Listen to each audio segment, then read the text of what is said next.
परंपरा का सहारा लेना पड़ता है। और पक्षी एक सोनी के गर्भ में स्थापित हो गया।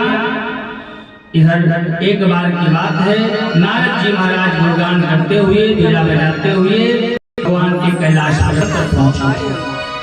कैलाश पर्वत पर पहुंचे, माता पार्वती जी हैं, भगवान भोलेनाथ कहीं किसी कार्य से गए हुए हैं।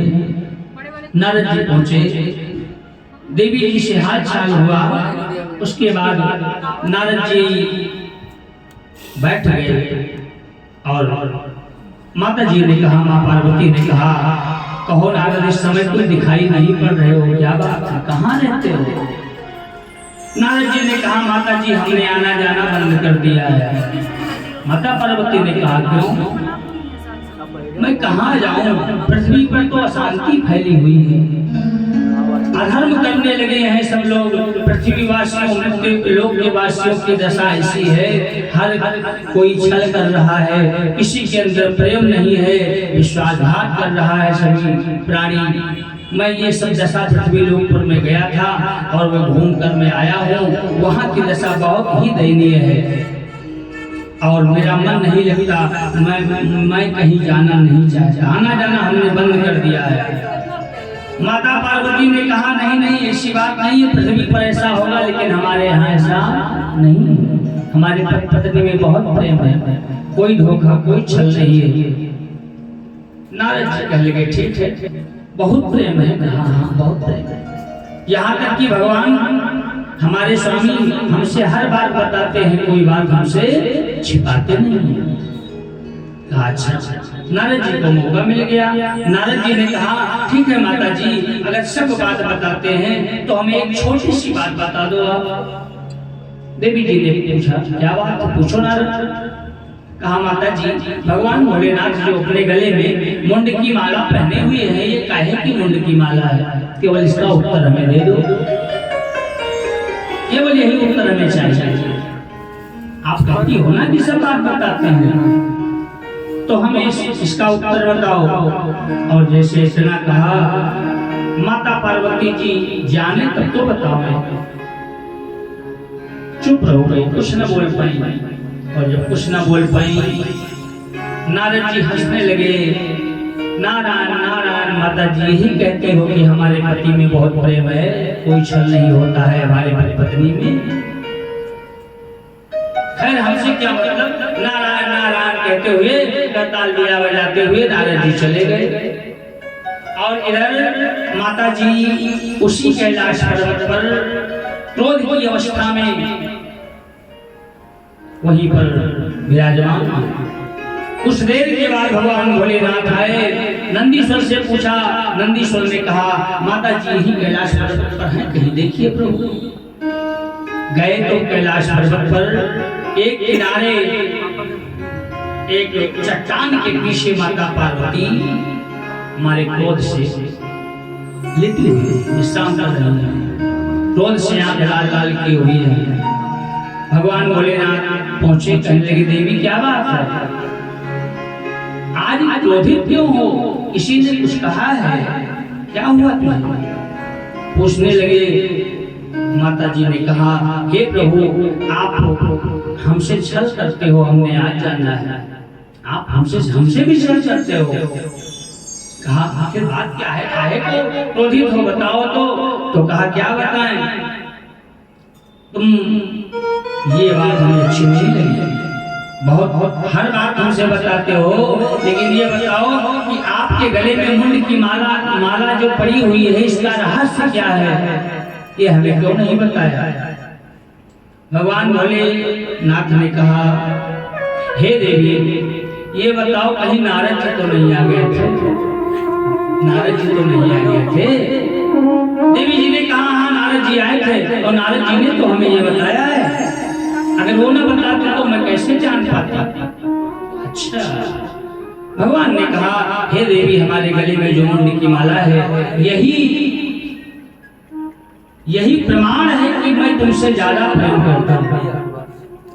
हाँ मतलब, हाँ देखो, जब जब तुम्हारा इस धरती पर जन्म होता है मेरे साथ विवाह होता है, मेरी पत्नी बनती हो, अर्धांगिनी बनती हो, और जब तुम्हारा मरण होता है तब तुम्हारा सर काट कर मैं इसको माला में पिरो लेता हूँ, वही माला है। हे देवी, जितना बार तुम्हारा जन्म हुआ है उतना मुंड हमारे गले में है, देख लो। कहा अच्छा चलो, थोड़ी शांति हुई मन में, थोड़ा प्रसन्न रही माता जी ने। लेकिन कहा अब दूसरा प्रश्न उठ गया, यहीं पर दूसरा प्रश्न था। देवी जी ने कहा तो स्वामी आप तो नहीं मरते, हम ही क्यों मरते हैं बार बार। देखिए सुखदेव स्वामी का जन्म होने का ये केवल कारण बना, बाकी हर शक्ति माँ भगवती है, वो जगदम्बा तो सुधा भवानी जगदम्बा है। ये केवल प्रभु की लीला है, एक भगवान की लीला है कि सुखदेव को जन्म लेना है तो कोई कारण बनना चाहिए। और माता जी का अवतार जितनी बार हुआ है ये सब उनकी लीला है। माता जी अजर अमर है, उनको कौन और स्वयं आज शक्ति माँ भगवती है, लेकिन ये केवल कारण बना। प्रश्न पूछा, कहा बताओ मैं क्यों अमर नहीं हूँ। कहा अमर कथा तुमने नहीं सुना है। माता पार्वती ने जिद किया अमर कथा सुनाओ, भगवान भोलेनाथ ने मना किया, नहीं अमर कथा तुम नहीं सुन पाओगी। अंत में माँ पार्वती के जिद के आगे भगवान भोलेनाथ को विवश होना पड़ा। भगवान भोलेनाथ कहने लगे ठीक ठीक, संसार में 3 हट सबसे बड़ा होता है। 3 हट, राजहट, बालहट और त्रियाहट। ये 3 हट सबसे बड़ा होता है। इसके आगे मनुष्य क्या देवता भी हार जाते हैं इस हट के आगे।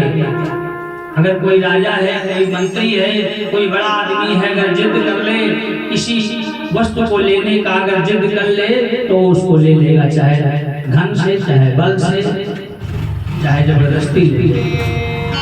छोटा सा नन्हा सा बालक है, आप कहीं रास्ते में उसको लेकर जा रहे हैं, किसी दुकान पर रुक गए, अगर किसी वस्तु की इच्छा प्रकट वही बालक के अंदर, अगर वो बच्चा लेना चाहता है तो आपको उसको देना ही पड़ेगा।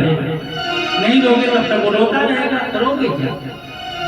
बच्चों की जिद के आगे माता पिता को विवश होना पड़ता है।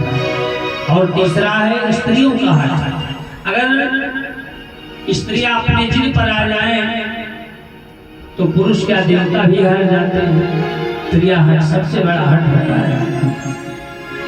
कहने का भाव देवी जी ने हट किया, भगवान भोलेनाथ ने कहा ठीक है चलो। नंदीश्वर पर भगवान बैठे, माता पार्वती को बैठाया और लेकर के चल चले। कहाँ पहुंचे? अमरनाथ गुफा के निकट एक जंगल था, वहीं पर पहुंच गए उस जंगल में। और नंदीश्वर से कहा नंदीश्वर तुम जाओ, जब हम तुम्हें बुलाएंगे तब फिर आना। और देवी जी को एक वृक्ष के नीचे बैठा दिया और स्वयं भगवान भोलेनाथ बैठ गए। और त्रिशूल, भगवान ने अपना त्रिशूल उठाया और त्रिशूल को आदेश दिया, है त्रिशूल जाओ इस जंगल में जितने छोटे मोटे जीव जंतु हैं सबको भगा देना, किसी को नहीं छोड़ना, कोई रहने ना पाए इस जंगल में कोई जीव, चाहे छोटा हो चाहे बड़ा। त्रिशूल प्रचंड गर्जना करते हुए वो त्रिशूल चला भगवान भोलेनाथ का और जंगल के जितने जीव जंतु हैं सबको भगा दिया, सब भाग गए। जब सब भाग गए त्रिशूल आया भगवान के पास, भगवान से कहा प्रभु सब चले गए। और उसी वृक्ष के नीचे भगवान भोलेनाथ माँ गौरा के साथ बैठे हैं, कथा सुनाने की तैयारी है एकदम। उसी वृक्ष पे पोटर में, खुंजड़ा कहते हैं पोटर, खुंजड़े में एक सुग्गा अपने परिवार वालों के साथ रहता था। जल्दी जल्दी में जब त्रिशूल भगाने लगा सबको, सब भाग गए, वो सुग्गा भी भाग गया अपनी पत्नी बच्चों को लेकर के। लेकिन सुगनी एक छोटा सा अंडा दिया था तत्काल भी, और उसी अंडे को वो परिवार वो सुग्गा न ले जा सका, वो उसी खुंजड़े पे पड़ा। और भगवान भोलेनाथ देवी जी को बगल में बैठाया और कहा ठीक है हम कथा शुरू करने जा रहे हैं देवी जी, लेकिन तुम ध्यान लगाकर मन लगाकर सुनना, कथा के बीच में हुंकारी धरा करना, क्यों? क्योंकि कथा सुनने वाले केवल आप हो और सुनाने वाले केवल हम हैं। तो जब अधिक श्रोता नहीं है, सुनाने वाले हम, सुनने वाले तुम, तो बीच में हुकारी अगर नहीं भरोगी तो मैं कैसे जान पाऊंगा?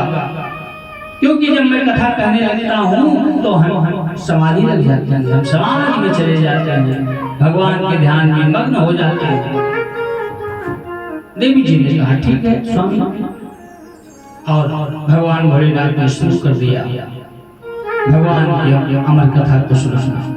देवी जी सुनती रही, बीच में पुकारी भरती रही।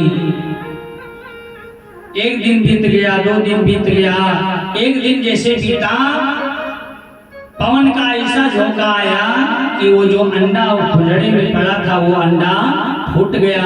वो छोटा सा पक्षी बन गया, वो छोटा सा हवा के झोंकों से अंडा फूट गया और सुखदेव जी छोटे से पक्षी के रूप में हो गए। और इधर कथा हो रही है, कथा सुन रहे हैं, वो पक्षी भी सुन रहा है, देवी जी भी सुन रही हैं, और कथा होती रही। 1 दिन 2 दिन 3 दिन लगातार कई दिन तक, 3 दिन तक कथा हो गई, 4 दिन, कई दिन कथा होते माता जी को नींद आ गई। कथा में नींद बहुत आती है, कथा में नींद बहुत आती है।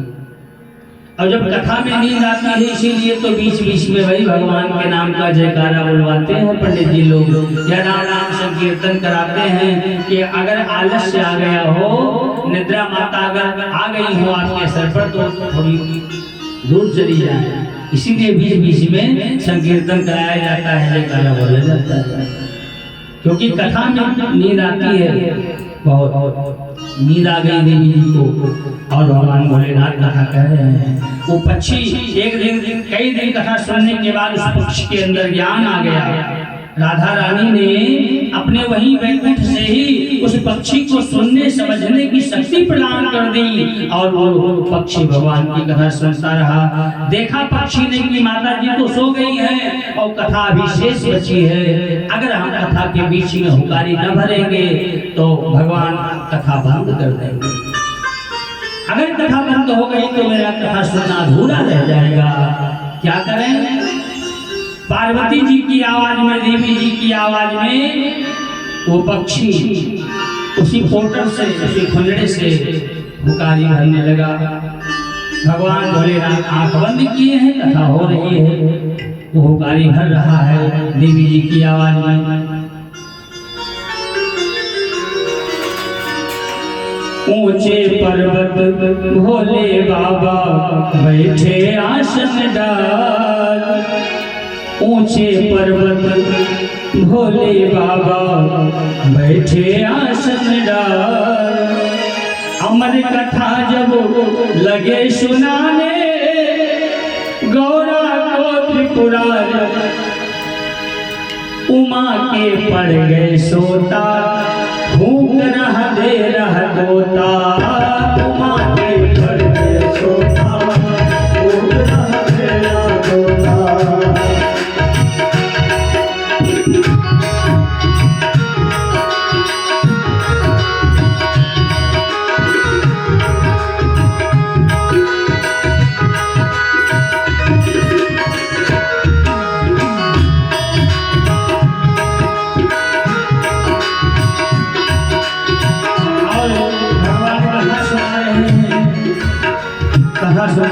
सुनते पूरी कथा समाप्त हो गई।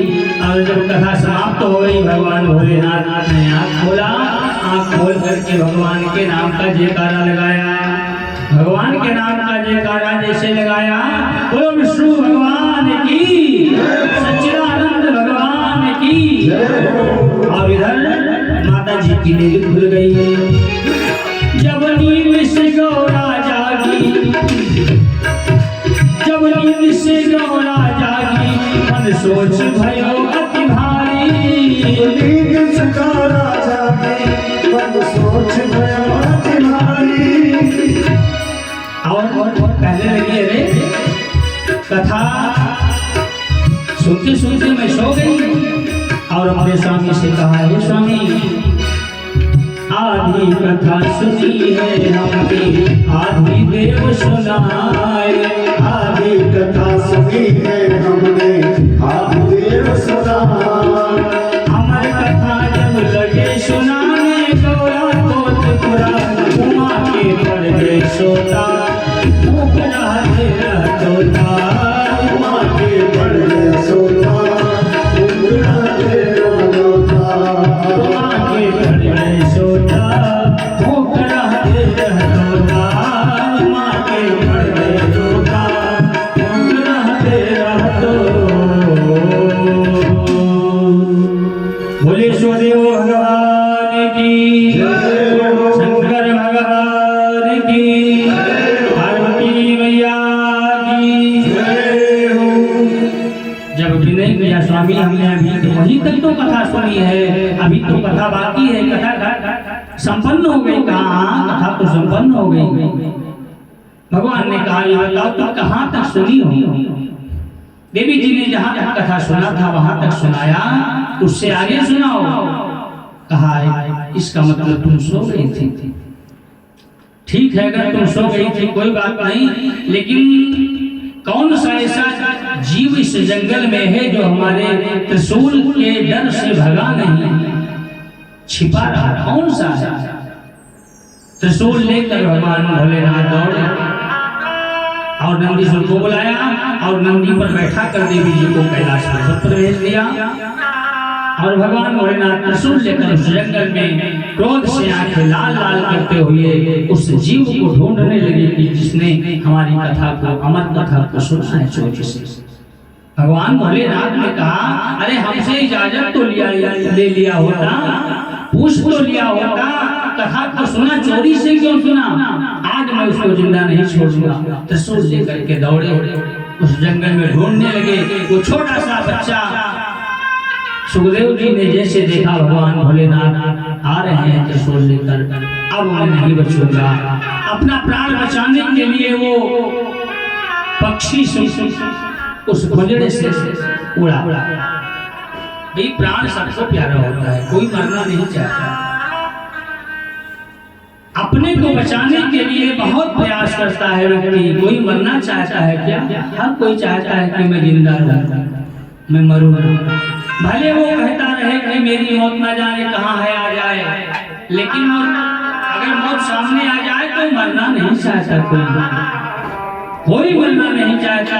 इस शरीर से सबको प्रेम है। वो तो छोटा सा पक्षी है जी।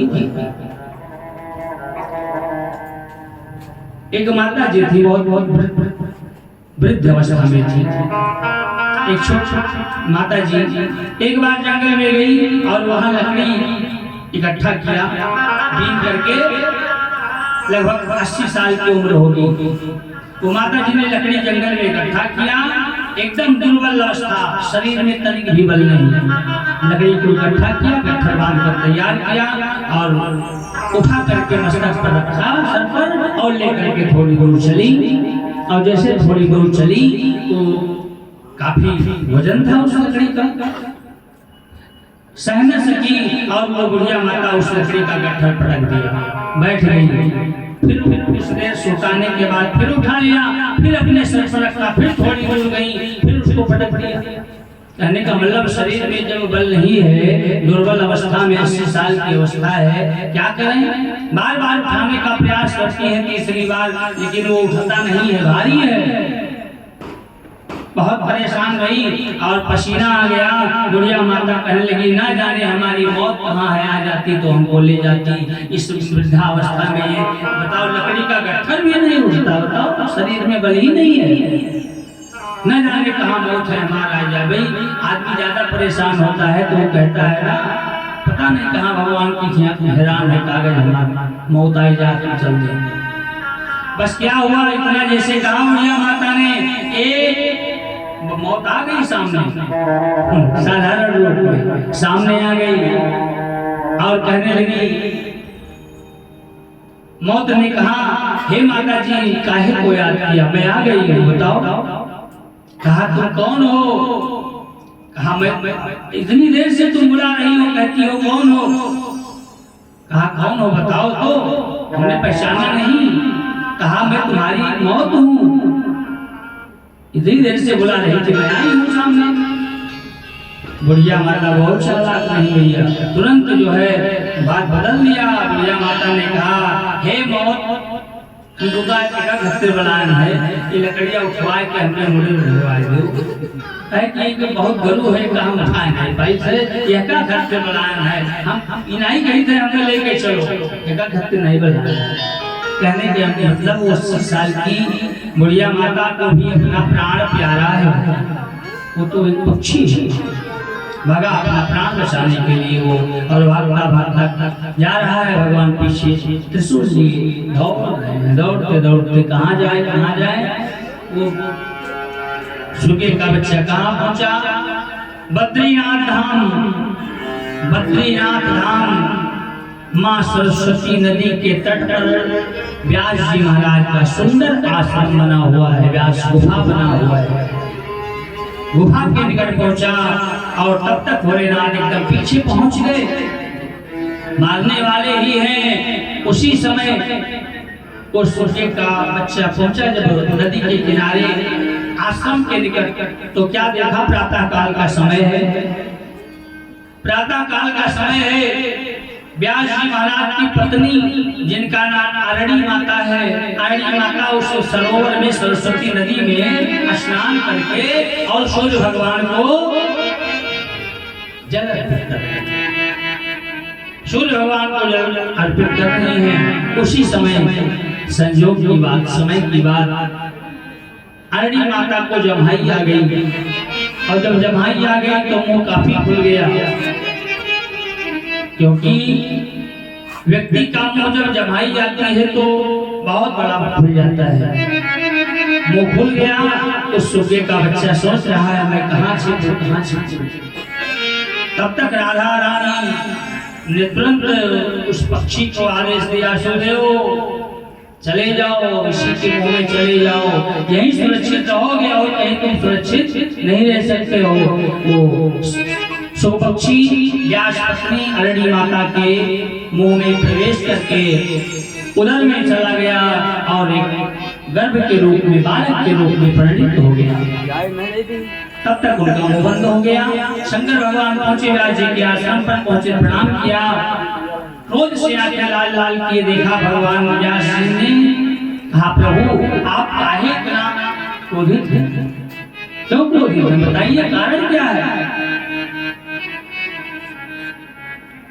जब पूछा तो भगवान ने कहा व्यास जी महाराज ये बताइए कि आपके इस आश्रम के अंदर या आपके घर से निकट कोई पक्षी तो नहीं आया है? कोई पक्षी नहीं, कोई तो नहीं आया है, बात क्या है बताओ। इतना जैसे कहा तैसे उस भगवान भोलेनाथ ने कहा देखो उस पक्षी को मैं जीवित नहीं छोड़ूंगा, उसको मैं मार दूंगा। क्यों? व्यास जी ने कहा क्यों मार दोगे, क्या बात है? भगवान भोलेनाथ ने कहा व्यास जी महाराज उस पक्षी ने मेरी अमर कथा को, मैं अपनी पत्नी गौरा जी को कथा सुना रहा था, उस कथा को, अमर कथा को उस पक्षी ने चुपके से, चोरी से सुन लिया है, इसलिए मैं उसको जीवित नहीं छोड़ूंगा।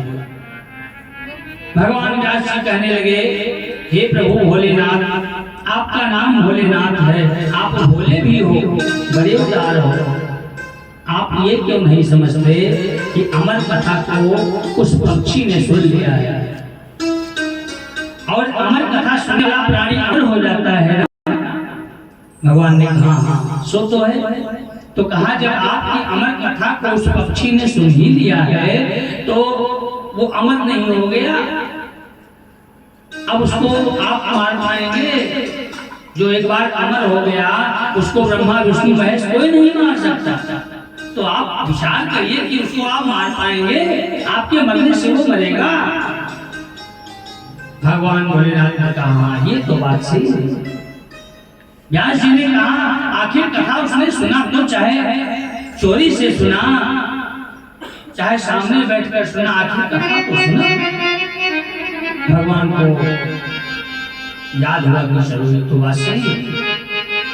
भगवान भोलेनाथ समझ गए कि उस पक्षी की रक्षा कोई बहुत बड़ी शक्ति कर रही है। समझ गए वो कि कोई साधारण नहीं है उस जीव के पीछे, उस जीव को बचाने वाला कोई और नहीं है, स्वयं राधा रानी या भगवान कृष्ण हैं, वही बचा रहे हैं। क्योंकि मेरे कोप से वो कैसे बच गया, ये सब ईश्वर की इच्छा है। चले आए कैलाश पर्वत पर और इधर सुखदेव स्वामी माता के अरड़ी के गर्भ में निवास करने लगे। कथाकार कहते हैं, व्यास जी महाराज लिखा है भागवत में, सुखदेव स्वामी 12 साल अपनी माता के गर्भ में रहे। बच्चे का समय होता है 9 महीने 10 महीने, 12 साल तक माँ के गर्भ में रहे। भगवान का दर्शन मिलता था इसलिए वो माँ के गर्भ में रहे 12 साल। एक बार व्यास जी महाराज साम वेद की मंत्रों का उच्चारण कर रहे थे, साम वेद पढ़ रहे थे और साम वेद पढ़ते पढ़ते मंत्रों में कहीं थोड़ी सी त्रुटि हो गई और जैसे त्रुटि हो गई, जैसे अंदर से सुखदेव स्वामी ने कहा, हे पिताजी इस मंत्र को आप गलत क्यों पढ़ रहे हैं। माता के गर्भ से सुखदेव जी ने कहा, जब इतना कहा व्यास जी चौंक गए, ये गर्भ में जो बालक है वो बोल रहा है। तो कहा ठीक है, अगर हमने गलत कहा है तो इस मंत्र को तुम ही शुद्ध करके सुना दो बेटा, इतने बड़े ज्ञानवान हो गए। तो सुखदेव स्वामी ने माता के गर्भ से ही वही श्लोक, वही मंत्र जो व्यास जी ने गलत पढ़ा था, उसी मंत्र को सुखदेव जी ने अपने माँ के गर्भ से सुना दिया। चौंक गए व्यास जी महाराज। व्यास जी ने कहा, जन्म ले लो, हे बेटा जन्म ले लो। कई बार कहा था, लेकिन सुखदेव जी बाहर आने के लिए तैयार थे। लेकिन अपनी बार जब मंत्रों का उच्चारण जैसे सुना, तैसे व्यास जी ने कहा, हे बेटा जब तुम इतने ज्ञानवान हो, इतना ज्ञान तुम्हारे अंदर है, तो तुम अपने माता की पीड़ा को क्यों नहीं समझते हो। बेटा बाहर आ जाओ, माता को अपने कष्ट से मुक्त करो। कहा नहीं पिताजी, मैं बाहर नहीं आऊंगा, बाहर नहीं आऊंगा। क्यों? क्योंकि बाहर आऊंगा तो भगवान की जो माया है ये हमको अपने जाल में घेर देगी। विष्णु की माया बड़ी अजीब है, इस माया से कोई बच नहीं सकता। हे पिताजी मैं बाहर नहीं आऊंगा, भगवान की माया बड़ी अजीब है, इस माया से आज तक ना कोई बचा है और ना कोई बचेगा। सुखदेव स्वामी अंदर से कहते हैं, पिताजी मैं बाहर नहीं आऊंगा। भगवान की माया कितनी सुंदर है। रक्त मांस हड्डी के ढेर पर मढ़ा हुआ है चाँद, रक्त मांस हड्डी के ढेर पर मढ़ा हुआ है चाँद। देख उसी की सुंदरता हो जाती नींद हराम। ये माया तेरी बहुत कठिन है राम, ये माया तेरी बहुत कठिन है राम, ये माया तेरी बहुत कठिन है राम, माया तेरी बहुत कठिन है राम, हे राम माया तेरी बहुत कठिन है राम, माया तेरी बहुत कठिन है राम।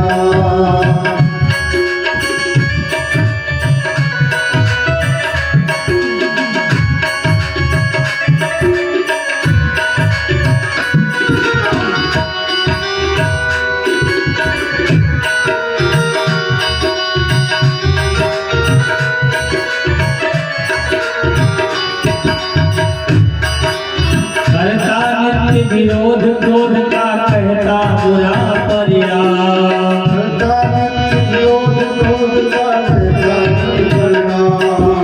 करता नित्य विरोध क्रोध का कहता बुरा परिणाम,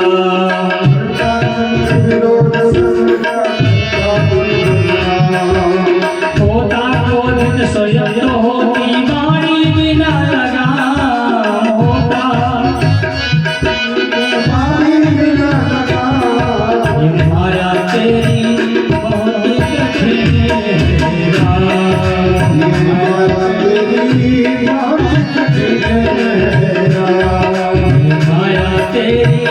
बहुत कठिन है राम। माया तेरी बहुत कठिन है राम। सुखदेव स्वामी ने कहा है पिताजी मैं बाहर नहीं आऊंगा। व्यास जी जब बार बार मना करते हैं तो सुखदेव स्वामी कहते हैं पिताजी मैं आऊंगा बाहर, जरूर आऊंगा। भगवान नारायण भगवान विष्णु स्वयं आवे और आ करके यहाँ पर प्रकट होकर के हमसे वादा करें, वचन दें हमें कि मेरी माया तुम पर अपना कोई प्रभाव न दिखा पाएगी, तब मैं बाहर आऊंगा। व्यास जी ने भगवान का ध्यान किया और भगवान को बुलाया, कहा हे प्रभु नारायण अगर आप नहीं आओगे तो ये बालक जन्म नहीं देगा, आप तत्काल आओ। जब इस प्रकार भगवान से प्रार्थना किया उसी समय भगवान नारायण वहीं पर व्यास जी के आश्रम निकट प्रकट हुए। प्रकट होकर के और सुखदेव से कहा हे बेटा, हे सुखदेव आप बाहर निकलो, आपको जगत का कल्याण करना है, जगत को शिक्षा देना है, ज्ञान देना है, उपदेश देना है, तो माता के गर्भ में कब तक रहोगे? मैं वचन देता हूँ मेरी माया का प्रभाव तुम पर नहीं रहेगा। वचन दिया भगवान और उसी समय सुखदेव स्वामी महाराज का जन्म होता है। व्यास जी ने पहले से ही सारी तैयारी कर रखी थी, पंडित को बुलवा रखा था। जन्म उत्सव, जागरण संस्कार, मुंडन संस्कार, जनेऊ संस्कार, जितना तैयारी होता है सारी तैयारी व्यास जी ने कर रखा था। क्यों? क्योंकि 12 साल के बाद जब मेरा बेटा जन्म लेगा तो सब सफाई कर देंगे, स्नान छेदन, जनेऊ संस्कार, मुंडन संस्कार, सब संस्कार हो जाएगा पहले। लेकिन सुखदेव स्वामी महाराज का जन्म हुआ, अवतार हुआ, जन्म हुआ और जैसे जन्म हुआ सुखदेव स्वामी तत्क्षण 12 साल की अवस्था है, सुखदेव स्वामी तुरंत चल देते हैं जंगल, चल दिया माता पिता को छोड़कर। व्यास जी ने कहा क्यों जा रहे हो, मत जाओ बेटा। अरे माता की अवस्था, माता की दशा देखो, तुम्हारी माँ भी मूर्छित अवस्था में है, तुम छोड़कर जा रहे हो, मत जाओ। विरह से आतुर हो करके व्यास जी महाराज अपने पुत्र सुखदेव को पुकारने लगे, बेटा मत जाओ, लौट आओ। सुखदेव स्वामी कहते मैं जंगल जाऊंगा, भगवान का कीर्तन करूंगा, भगवान का वचन करूंगा, मैं यहाँ नहीं रुकूंगा। बार बार पुकारते हैं। सुख जी कहते हैं शौनक आदि 88,000 ऋषियों, इस प्रकार व्यास जी महाराज अपने पुत्र सुखदेव को पुकारने लगे। यम प्रवदन्तु मनुपेतम प्रेत कृत्यम दैपायनो विरह कातरया जुहाव पुत्रेति तन्मतया तरो अभिनेदो तम सर्वभूत हृदयं मुनिमानतोष। अपने पुत्र को जब विरह से पुकारने लगे तो सुखदेव जी ने तो उत्तर कुछ न दिया, लेकिन सुखदेव जी के तरफ से जितने वृक्ष हैं वहां पर जंगल के बड़े बड़े वृक्ष कहने लगे व्यास जी से, व्यास जी महाराज सुखदेव कोई साधारण मनुष्य नहीं है, जाने दो, महापुरुष हैं, इनको मत रोको, इनको जाने दो। व्यास जी कहने लगे कैसे जाने, बेटा जन्म ले वो तुरंत जंगल चला जाए, ऐसा कौन पिता देख सकता है? वृक्ष ने कहा हे व्यास जी ये कोई साधारण मनुष्य नहीं है, ये संसार का कल्याण करेगा और संसार के लिए एक पुत्र को तुम छोड़ दो, इसलिए इसको जाने दो। वृक्ष ने कहा देखो हमारे न जाने कितने बेटे हैं हमारे, हम अपने सब बेटों को संसार वालों को दे देते हैं, वृक्ष कब हमें फल बने और नदी में संचय। वृक्ष पर कितने फल लगते हैं वो सब उसके बेटे और बेटे तो है। वृक्ष कहता है व्यास जी से कि महाराज जरा हमको देखो कितने फल हमारे पास रहते हैं, कितने बेटे और कितनी बेटियां हम सब कुर्बान कर देते हैं, सब संसार वालों के लिए छोड़ देते हैं, दे देते हैं, अपने लिए एक भी नहीं रखते। अगर एक आध फल एक आध फल अगर हमारे ऊपर लगा भी रह जाए, मेरे पास रह भी जाए, तो ये दुनिया वाले लाठी डंडा मार कर तोड़ लेते हैं। संसार के लिए छोड़ से जाने देते, क्योंकि सुखदेव स्वामी महापुरुष है, कोई साधारण पुरुष नहीं, सत्पुरुष है। और सत्पुरुषों का संग बहुत अच्छा होता है। व्यास जी पुकार रहे हैं, लेकिन सुखदेव स्वामी नहीं लौट रहे हैं। सच्चे सत्पुरुष महापुरुष व्यास जी अमर कथा सुने हैं, उनको ज्ञान प्राप्त है, राधा रानी और भगवान कृष्ण की कृपा भी उनको प्राप्त है। कभी भी अगर संग करें तो सत्संग करें, अच्छे लोगों का संग करें, यही कथा सिखाती है। क्योंकि अच्छे पुरुषों का अगर हम संग करेंगे तो मेरा जीवन सुधर जाएगा, मेरा मानव जीवन पाना सुलभ हो जाएगा। इसलिए कभी भी अगर संगत करें तो अच्छे पुरुषों से। बड़ा ही सुंदर लाइन हमारे परम पूज्य आदरणीय सत्संगियों ने गाया है। धन्य है सत्पुरुषों का संग, बदल देता जीवन का ढंग। धन्य है सत्पुरुषों का संग, बदल देता जीवन का ढंग। सत्पुरुषों का संग बदल देता जीवन का ढंग। धन्य है सत्पुरुषों का संग, बदल देता जीवन का ढंग। सत्पुरुषों का संग बदल देता जीवन का ढंग। बद्रीनाथ धाम में एक महान संत हुए, जिनका नाम है माधवदास।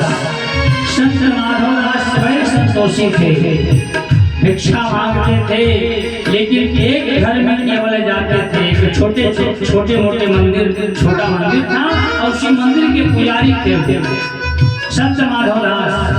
और वो केवल एक घर में भिक्षा मांगते थे, जो कुछ मिल जाए उसी से वो अपना जीवन चलाते थे। संत माधवदास बहुत अच्छे से महापुरुष थे। एक बार वो संत माधवदास जी भिक्षा लेने के लिए एक नगर में गए। एक बुढ़िया माता के दरवाजे पर गए। वो बुढ़िया माता अपने पुत्र और बहू के साथ रह रही थी, और बुढ़िया माता के दरवाजे पर वो माधवदास पहुंच गए भिक्षा मांगने की इच्छा से। प्रातः काल का समय था, और वो पोछा लगा रही थी घर में। बुढ़िया पोछा लगा रही थी, पहुंचकर जयकार किया, माता की जय हो, माता जी जयकार हो, कुछ भिक्षा मिल जाए। बुढ़िया माता बहुत सियानी, सुबेरे सुबेरे फाट पड़े हो, वही पोछा लगाई थे। पहले भैया पोछा मिट्टी का घर होता था ना पहले, तो भैया वो सैतनहारी रहता था। अब तो फिर युग परिवर्तन हो गया समय।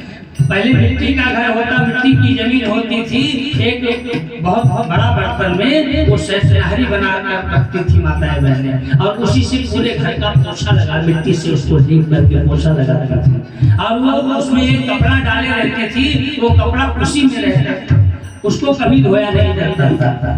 देखा होगा कुछ लोग पहले, आज की बात नहीं कर रहे हैं। तो सैतनहारी लिहाओ, पोछा लगाओ, कहीं बुढ़िया माई बाबा जी जयकार करें, कुछ इच्छा मिल जाए माता जी।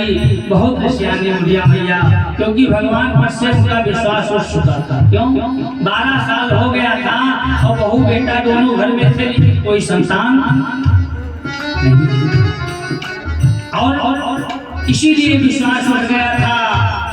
दान पुण्य करना उसने बंद कर दिया था कि दान पुण्य बहुत किया, लेकिन हमारे घर में एक भी बालक न हुआ, क्या करें हम दान पुण्य करके। और संत माधवदास जी खड़े हैं, जयकार कर रहे हैं। बुढ़िया मैया ने कहा बाबा जाओ, कहा सवेरे सवेरे आए हो, जाओ थोड़े जयकार आज कुछ ना हुई, गुणगान ना करो, कुछ मिलेगा नहीं। अरे कहा नहीं माता जी कुछ दे दो। और जैसे इतना कहा, बुढ़िया मैया ने वही सैतनहारी वाला मिट्टी लगा हुआ, मिट्टी पानी लगा हुआ, वही सड़ा हुआ कपड़ा, वही पोछा उठाकर मार दिया बाबा के ऊपर, ले जाओ। अस्नाम को कहते उठाए कपड़ा भाग दिया बाबा के मुंह पर। बाबा जी कहा कर वो का उठाए ले कपड़ा उठा ली जमीनी से, उठा के अपने झोली में ले लिए और चले गए। देखो संत की सरलता देखो, चले गए अपने आश्रम पर, मंदिर में गए, क्या किया, उस कपड़े को निर्मा साबुन अच्छी उच्छी जो रहा सब लगाए को अच्छे से धो लिया, साफ कर दिया, सूती कपड़ा था, साफ कर दिया और साफ करके उसको छोटे छोटे टुकड़ों में काट दिया, छोटा छोटा टुकड़ा करके और या वो बत्ती बना लिया। सूती कपड़े की बाती बहुत बनाता है। महात्मा जी ने वो रुई के जगह पर उसको कपड़े की बत्ती बना लिया, कई बत्ती हो गई, बत्ती बना लिया और वहीं पर उसको एक डिब्बे में घी रखा था, उसी घी वाले डिब्बे में उस कपड़े की बत्ती को सूख गया, जब उसको डुबो दिया उस खुशी में कई बत्ती बना है। एक बत्ती उठाया और ठाकुर जी के मंदिर में उसी बत्ती को लगाया, घी डाल करके और जला दिया, भगवान के सामने भगवान के सामने वो जल रहा है, वो बत्ती, वो कपड़ा सोच रहा है। अरे मेरा भाग्य देखो, अच्छे पुरुषों के सन्निधि में मेरा क्या हाल हो गया, कपड़ा सोच रहा है। पोछा में रोता था पड़ा जहां और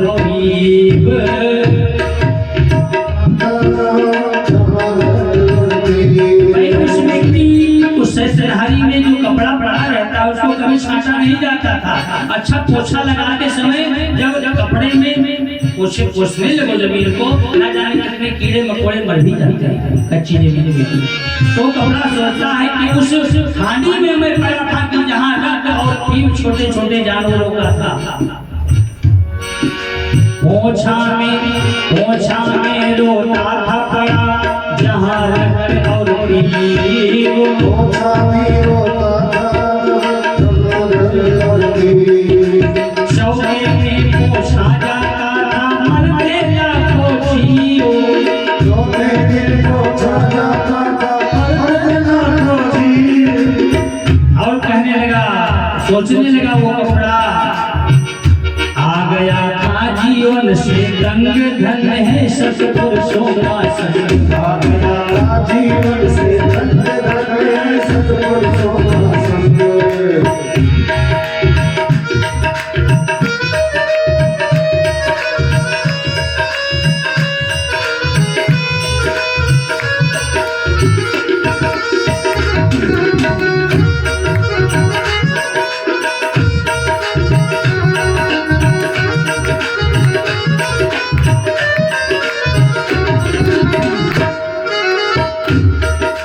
जल में धोकर विमल बनाकर धृत में तीन आकार,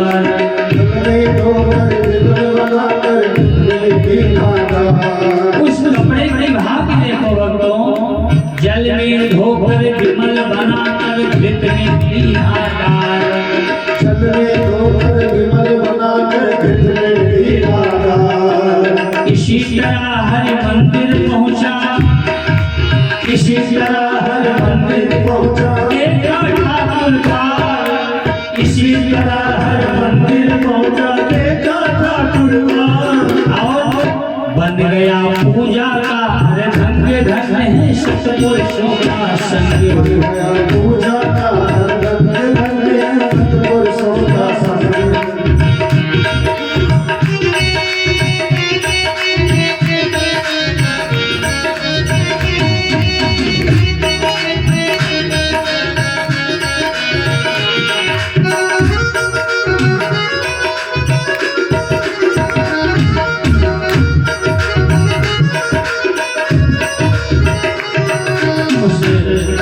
कपड़ा सोच रहा है, कहाँ मैं पोछे में सड़ रहा था पड़ा और कहाँ मैं मंदिर में आकर के पूजा में सम्मिलित हो गया। और जब आरती किया महात्मा जी ने तो वही एक बत्ती उठा कर रख दिया और आरती भी करने लगे। वो बहुत प्रसन्न हो गया। झोला करो आरती ऊपर गरुड़ करे गुणगान, झोला करो आरती ऊपर गरुड़ करे गुणगान। भगवान की आरती किया जाता है तो क्या है, झोला तो झुलाया जाता है। भाई वो आरती जब कोई करता है तो झोला ही झुलाना हुआ। वो कपड़ा सोचता है मतलब आरती में मैं झूल रहा हूँ और गरुड़ घंटी, घंटी को गरुड़ कहा जाता है, गरुड़ घंटी, घंटी गरुड़ वो बताओ मेरे साथ बज रहा है। झोला करूं आरती ऊपर गरुड़ के गुणगान, झोला करे आरती ऊपर गरुड़ के गुणगान, देते हैं उसके प्रकाश में दर्शन दीनानाथ, देते हैं उसकी प्रकाश में दर्शन दीनानाथ। और इस मंदिर में आते हैं सभी लोग आते हैं, आरती करते हैं, सभी लोग आशीर्वाद देते हैं। आशीष से अंधे और अपंग बदल देता जीवन का ढंग, आशीष से अंधे और अपंग बदल देता जीवन का ढंग। धन्य है सत्पुरुषों का संग बदल देता जीवन का ढंग, धन्य है सत्पुरुषों का संग बदल देता जीवन का ढंग। क्या हुआ? वो आरती होते होते भगवान ने उसकी प्रार्थना सुन ली।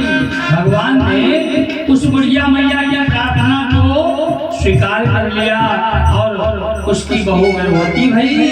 9-10 महीने के बाद उसके घर लाल पैदा हुआ, सुंदर बालक पैदा हुआ। और जब बालक पैदा हुआ खूब उत्सव मनाया बुढ़िया मैया ने और सबको दान पुण्य दिया, लेकिन छावर दिया। लेकिन आज बुढ़िया माता उस बाबा को याद कर रही है, उस बाबा को, जिस बाबा को हमने पोछा बहाकर मारा था, कपड़ा बहाकर मारा था, वो बाबा अगर आ जाता तो मैं उसको ढेर सारा न्यौछावर धर देती। उसी के आशीर्वाद से ऐसा हुआ है। उस बुढ़िया माता को बड़ा कष्ट हुआ, एक घर के कोने में जाकर बैठकर रोने लगी। गांव वाले, नात, रिश्तेदार, घर वाले, बहू बेटा सब कहते हैं भैया काहे रो रही हो, इतने खुशी के मौके पर आप क्यों रो रही हो? जब इतना कहा तो बुढ़िया मैया रोते रोते कहने लगी, पोछा दिया न प्रेम से रिस बसती ही मार। उस बाबा को हमने मारे क्रोध से पोछा बहाकर मार दिया था। पोछा दिया न प्रेम से रिस बसती ही मार, और ऐसे गुड़ियन से सखी मेरे नाती खेले द्वार। बुढ़िया रोती हुई कहती है, जो मैं ऐसे संत को देती प्रेम प्रसाद, अगर मैं आज उस बाबा को, उस संत को प्रेम से कुछ छोरा बत्ती सना, कुछ सीधा फल मीठा मैं अगर कुछ हाथ उठा कर दे देती तो आज हमें ये कष्ट न होता। मैं इसीलिए उसी के आशीर्वाद से हमें लाल प्राप्त हुआ है। जो मैं ऐसे संत को देती प्रेम प्रसाद, तो मेरे घर उपजते ध्रुव और प्रहलाद।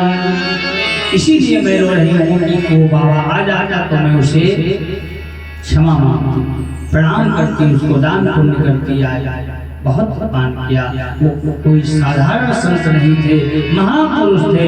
इसीलिए तो कहा गया है सत्संगत, संगत आपका अच्छा होना चाहिए, संगत करो तो अच्छे लोगों की करो। इसी प्रकार सुखदेव जी महाराज महापुरुष सत्पुरुष हैं। बोलिए विष्णु भगवान की जय, शंकर भगवान की जय, मैया की जय। कहने का भाव, सुखदेव स्वामी जी महाराज का जन्म हुआ, जंगल जाने लगे, व्यास जी महाराज लौटाने का प्रयास किया, लेकिन अपने शिष्यों को बुलाया। तब तक भागवत की रचना हो गई थी। भागवत की रचना हो गई, किसको सुनाए? अपने पुत्र सुखदेव को सुनाए, यही सोचा मन में। लेकिन सुखदेव तो जंगल चले गए, मैं इसको सुनाऊंगा। अपने शिष्यों को बुलाया और भागवत का एक श्लोक पढ़ करके कहा, जाओ मेरा बेटा सुखदेव जंगल में कहीं घूम रहा है, उसके सामने पहुंचकर इस श्लोक का उच्चारण कर, हो सकता है ज्ञानवान पुरुष लौट आवे। पहला श्लोक सुना करके भेजा। शिष्य गया, सुखदेव स्वामी जंगल में जा रहे थे, सुखदेव स्वामी के सन्निकट पहुंच करके वो शिष्य वही श्लोक गुनगुना वही भगवान के गुणगान का श्लोक गुनगुनाने लगा। बराहापीडम नटवर बपुः कर्णयो कर्णिकारम बिभ्रत भाषां विसंवैजन्तीं चमालाम। इस भगवान के सुंदर श्लोक में भगवान के नामों की चर्चा है, भगवान का गुणगान है, भगवान के रूपों का वर्णन है इस श्लोक में। जैसे इस श्लोक को सुना सुखदेव जी तनिक रुके और रुकने के बाद थोड़ा विचार किया और पुनः आगे चल दिए। कोशिश से लौट कर आया, पुनः कहा महाराज वो आपका बालक तो बड़ा हठी है। श्लोक सुनाया फिर भी वो नहीं रुका, कहा ठीक ठीक। दूसरा श्लोक दिया, कहा इस श्लोक को जाओ जाके सुनाओ। भगवान व्यास जी ने दूसरा श्लोक पढ़कर सुनाया शिष्य को। वो शिष्य गया और वो वही दूसरा श्लोक भागवत का 10वां स्कंद पूर्व उत्तरार्ध का श्लोक है। अघोबकीयम स्तनकालकोटम जिंघासयापायदप्यसाधवी लेभे गतिं धातु चितां ततोन्यं कं वा दयालुं शरणं व्रजेम। भगवान इस श्लोक में भगवान की सुंदर लीला का वर्णन है। धन्य है मेरे नारायण, पूतना स्तन में जहर लगाकर मारने आई, लेकिन धन्य है मेरे भगवान, मारने वाले के ऊपर भी भगवान ने कृपा किया। ऐसे हैं मेरे प्रभु, इतने बड़े दयालु है मेरे प्रभु। इतना बड़ा दयालु कौन होगा कि कोई मारने आया है उसको भी मोक्ष प्रदान कर दे, उसका भी उद्धार कर दे। इस श्लोक को जैसे सुना तुरंत सुखदेव स्वामी रुक गए और शिष्य से पूछा, हे भैया ये श्लोक तुम कहाँ से सुनकर आए हो? उसने कहा, हम केवल एक श्लोक ये जानते थे। सुखदेव स्वामी ने कहा, और सुनाओ। अच्छा लगा, और सुनाओ। कहा नहीं, हम केवल एक ही श्लोक जानते थे, हमने सुनाया है। इसी प्रकार हमारे गुरुदेव जी महाराज आश्रम पर रहते हैं, इसी प्रकार उनके पास 18,000 श्लोक है। अगर तुम सुनना चाहो तो चलो हमारे गुरु के पास। सुखदेव जी लौट आए अपने पिता व्यास जी के आश्रम पर और पिता के आश्रम भाग करके पूरी भागवत की शिक्षा प्रदान किया अपने पिता से। भागवत शिक्षा प्रदान करके सुखदेव जी महाराज 16 साल की अवस्था में हुए और चल दिए। पुनः व्यास जी पीछे पीछे दौड़े, मत जाओ बेटा, लौट आओ, मत जाओ, लेकिन ना, सुखदेव स्वामी चले जा रहे हैं। एक सरोवर पड़ा, उस सरोवर में कुछ स्त्रियां स्नान कर रही थी। सुखदेव स्वामी चले जा रहे हैं, स्त्रियां स्नान कर रही थी, वो स्नान करती रह गई, जल से बाहर न निकली।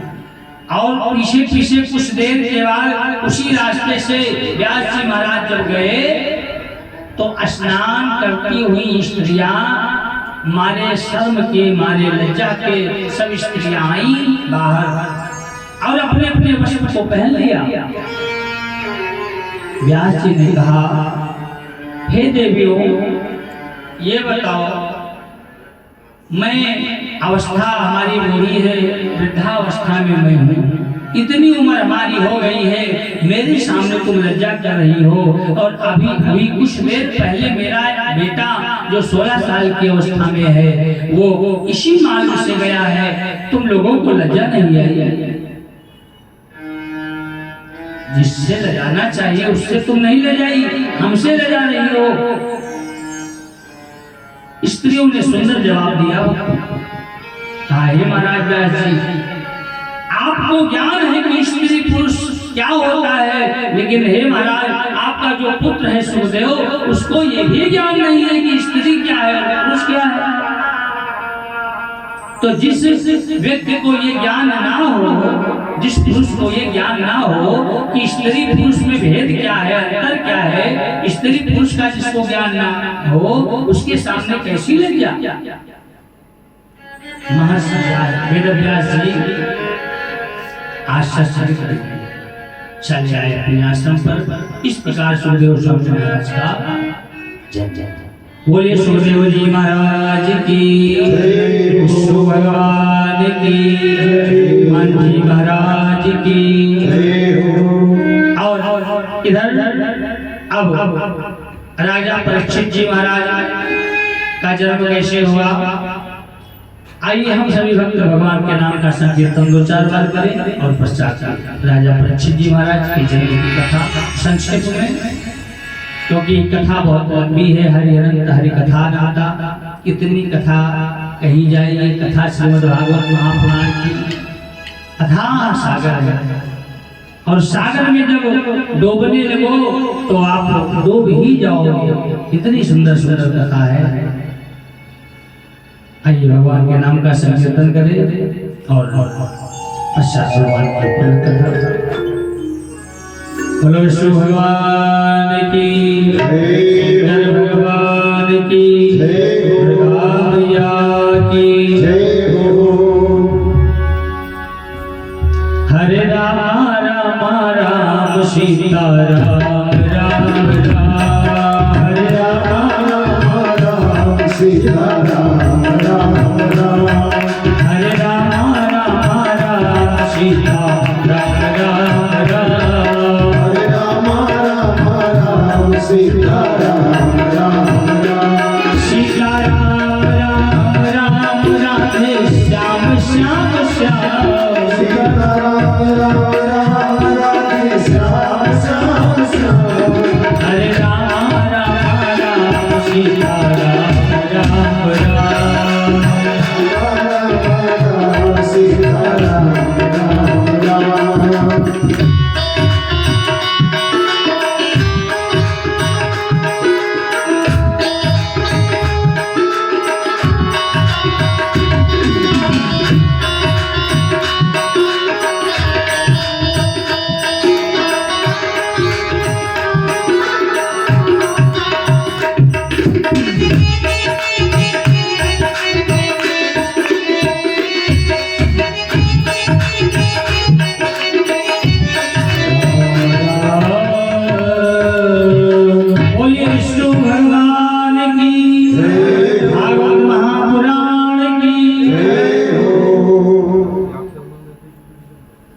परीक्षित जी का जन्म हुआ कैसे?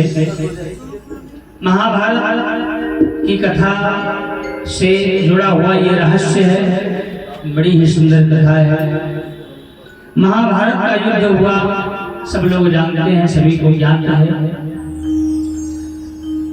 दुर्योधन के साथ भगवान की सेना थी और भगवान कृष्ण पांडवों के साथ में थे। साथ ही युद्ध हो रहा था, भयंकर युद्ध भया।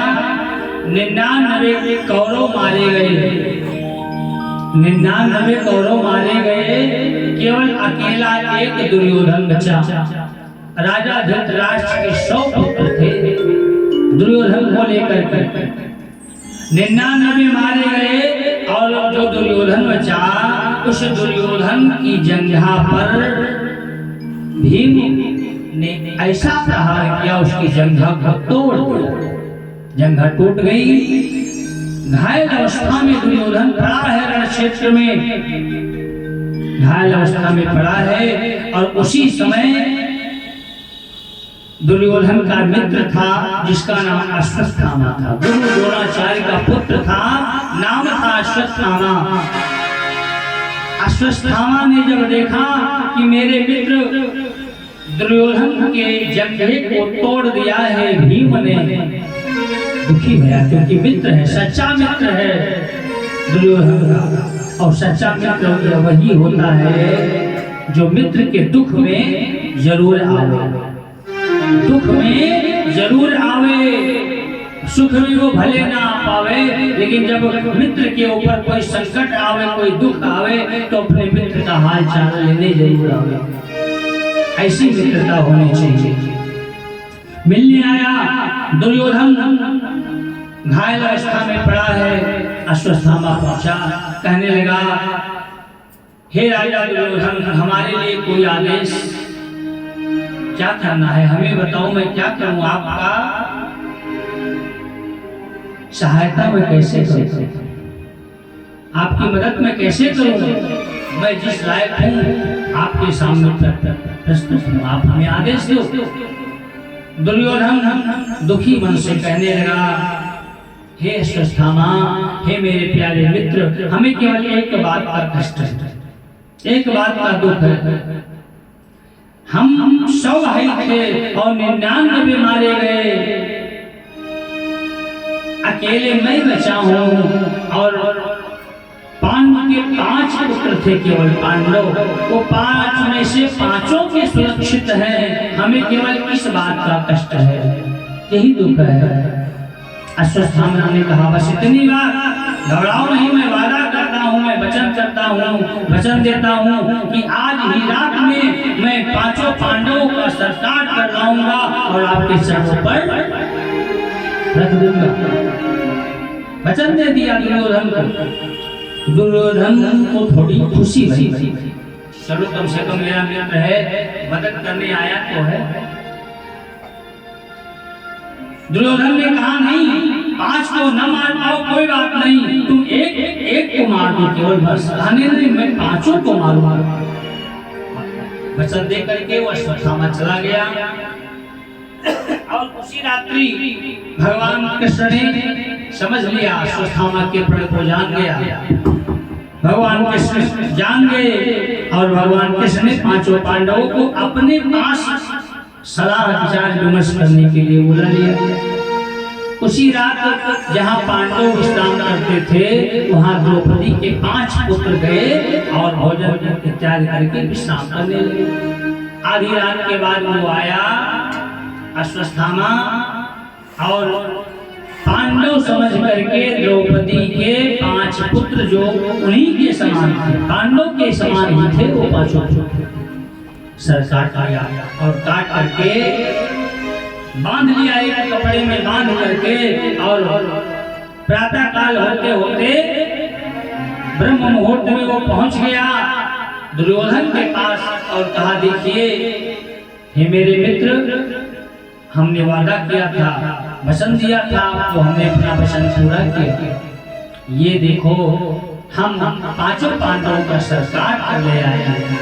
दुर्योधन खुश भया, कहा ठीक है, लाओ देखें, बोलो, खोल कर दिखाया जैसे, क्या देखा, 5 का सर दुल्हान।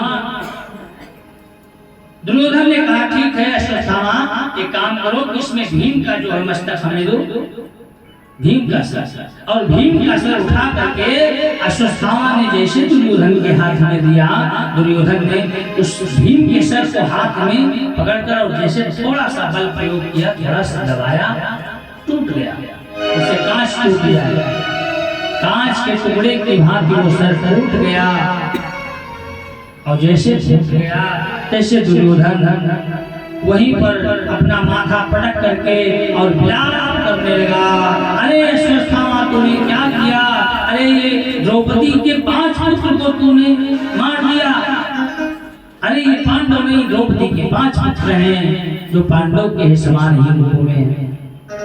अरे बड़ा अपराध किया है अश्वत्थामा, ये इतना बड़ा अपराध क्षमा के योग्य नहीं है, अरे तूने तो मेरे वंश का ही विनाश कर दिया, हम 99 मारे गए, मैं भी मरने वाला हूँ, अरे हमको तिलांजल देने के लिए, पानी देने के लिए तुमने नहीं छोड़ा, द्रौपदी के 5 पुत्रों को तूने मार दिया। दुखी हो गया, विलाप करने लगा, अश्वत्थामा डर गया, क्या करूं। इधर प्रातः काल हो गया और द्रौपदी मैया गई जैसे अपने 5 पुत्रों को जगाने के लिए, तो क्या देखा कि सर है ही नहीं, इधर पड़ा हुआ है लुलुआन। द्रौपदी मैया विलाप करने लगी, इधर 5 पांडव आए, देखा पुत्रों की दशा को देखकर पांडव दुखी हुए। अर्जुन गए भगवान कृष्ण के पास और भगवान से सब बात बताया। भगवान कृष्ण ने कहा कोई बात नहीं, चलो हम उसका पीछा करें। भगवान समझ गए, भगवान ने कहा अश्वत्थामा ने ही ये किया है और कोई नहीं कर सकता, धोखे से छल से मारा है 5-5 को। और अश्वत्थामा को ढूंढने के लिए कृष्ण बलराम कृष्ण और अर्जुन ये दोनों लोग रथ पर सवार होकर दौड़ पड़े। जिस तरफ अश्वत्थामा भगा जा रहा था उसी तरफ गए। आगे आगे भगा जा रहा है, भगवान रथ को तेजी से बढ़ाया और अर्जुन ने पकड़ लिया अश्वत्थामा को और पकड़ कर लाए द्रौपदी मैया के पास, द्रौपदी जी के पास, और उनके आगे उसको पटक दिया। कहा, हे द्रौपदी, ये है तुम्हारे पुत्रों का हत्यारा, इसीलिए तुम्हारे 5 पुत्रों का वध किया है, इसको मार दो, सजा दो, उसको दंड दो। द्रौपदी मैया जो विलाप कर रही थी, द्रौपदी मैया बहुत दुखी हुई, कहने लगी, अरे देखा जिससे अश्वत्थामा, कहा, अरे ये तो हमारे गुरु का पुत्र है, गुरु द्रोणाचार्य का पुत्र है, और गुरु का जो पुत्र होता है वो गुरु के समान ही होता है, क्योंकि गुरु के बाद गद्दी का मालिक उनका पुत्र ही होता है। ये गुरु पुत्र को तुम लेकर आए हो। अरे कहा, द्रौपदी क्या बात कर रही हो, तुम्हारे 5 पुत्रों का सर काट लिया है अश्वत्थामा ने, इसको तुम छोड़ने की बात कर। द्रौपदी ने कहा, हाँ छोड़, मेरा आदेश है, छोड़ दो उसे, मत मारो। क्यों? पांडवों ने कहा, क्यों? द्रौपदी ने कहा, देखो इसकी भी तो एक मां है, मैं नहीं जानती कि जिस प्रकार पुत्र के विरह में मैं आज छटपटा रही हूँ, रो रही हूँ, इसी प्रकार इसकी मां को भी कष्ट है। इकलौता पुत्र है अश्वत्थामा, ये गुरु समान है, पहली बात। दूसरी बात, ये ब्राह्मण है, ब्राह्मण को मारना नहीं चाहिए, और गुरु का पुत्र है, ये तो गुरु के समान है, इसको छोड़, मत मारो। जब इस प्रकार कहा, भीम ने कहा, देखो द्रौपदी, तुम भले इसको मारो या न मारो, और हमारे भाई बंधु इसको मारे या न मारे, लेकिन मैं अश्वत्थामा को नहीं छोड़ूंगा। धर्मराज युधिष्ठिर ने समझाया, शांत हो जाओ। भगवान कृष्ण भी वहीं पर खड़े हैं। भगवान से पूछा कि प्रभु, हे केशव, आप बताओ कि इस अपराध करने वाले अश्वत्थामा को क्या सजा दिया जाए, क्या दंड दिया जाए? शास्त्र सम्मति उपाय जो है उसको बताओ, क्या होना चाहिए इसके साथ? भगवान कृष्ण ने कहा, देखो ब्राह्मण को कभी मारना नहीं चाहिए, ब्राह्मण को कभी मारना नहीं चाहिए, और जो बालक का हत्यारा हो उसको कभी छोड़ना नहीं चाहिए। जैसे इतना कहा, इसे पांडव कहने लगे, अरे केशव, तुमने ये कैसा उत्तर दिया? हमने तुमसे पूछा था कि बताओ क्या किया जाए, इसको कौन सा दंड दिया जाए, तो आप तो ऐसा कह दिए हो कि इसमें हम लोग संशय में पड़ गए। क्या क्या? ब्राह्मण को मारना नहीं चाहिए, बालक के हत्यारे को छोड़ना नहीं चाहिए, तो फिर करे क्या? अर्जुन ने जब पूछा तो भगवान कहने लगे, हे अर्जुन, भगवत गीता में हमने क्या उपदेश दिया है, भूल गए? भगवत गीता में हमने क्या उपदेश दिया है, तुम्हें क्या ज्ञान दिया है, उसको याद करो। अर्जुन समझ गए कि भगवान मेरी परीक्षा ले रहे हैं।